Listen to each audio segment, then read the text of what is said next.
রহমতুল্লাহ, আসসালামু আলাইকুম। আমাদের এলাকায় বন্যা ছই ছই, আর অল্প কিছু পানি হলেই আমাদের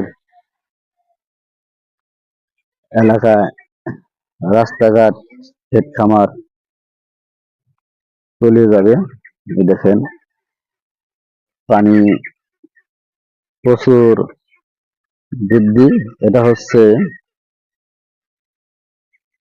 মানিকগঞ্জ জেলার গড়পাড়া ইউনিয়নের অন্তর্ভুক্ত সাকরাইল ব্রিজের পাশেই, যে আমি আপনাদেরকে ব্রিজ দেখানোর চেষ্টা করতেছি। এই যে দেখেন ব্রিজ, এই যে দেখেন ব্রিজ। ব্রিজ প্রায় ছুঁই ছুঁই পানি। দেখেন, আমি আপনাদেরকে একবারে জুম করে দেখানোর চেষ্টা করতেছি। এই যে দেখেন, এই যে। আর হয়তো মনে হয় যে 4 ফিট, প্রায় 5 ফিট পানি হলে একবার ব্রিজ ছুঁয়ে যাবে। এত পানি হচ্ছে, প্রচুর পানি হচ্ছে। এই যে দেখেন, আর অল্প কিছু পানি হলেই আমাদের এলাকায় সকলেই বন্যার কবলে পড়ে যাব। এত পানি হচ্ছে, পানি প্রচুর বৃদ্ধি পাচ্ছে পানি।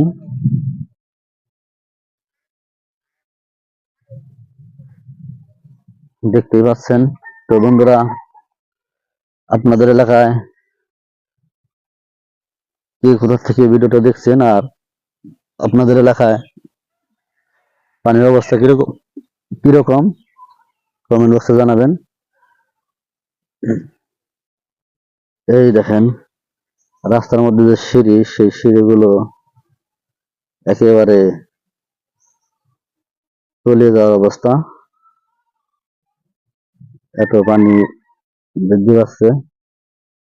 তো বন্ধুরা, চেষ্টা করলাম আপনাদেরকে আমাদের এলাকার পানি দেখানোর। তো বন্ধুরা, ভালো থাকবেন, সুস্থ থাকবেন, আর আমাদের জন্য দোয়া করবেন। আল্লাহ যেন আমাদের এই বন্যার হাত থেকে রক্ষা পেতে পারি। কারণ এই মুহূর্তে যদি বন্যা হয়, তাহলে আমাদের এলাকার প্রচুর ভুট্টা চাষ হয়। সেই ভুট্টা ক্ষেতগুলো নষ্ট হয়ে যাবে। কারণ আমাদের এলাকায় প্রচুর ভুট্টা চাষ হয়। সেই ভুট্টা যদি নষ্ট হয়ে যায়, তাহলে কৃষকের বড় একটা ক্ষতি হয়ে যাবে। তো বন্ধুরা, ভালো থাকবেন, সুস্থ থাকবেন। আল্লাহ হাফেজ।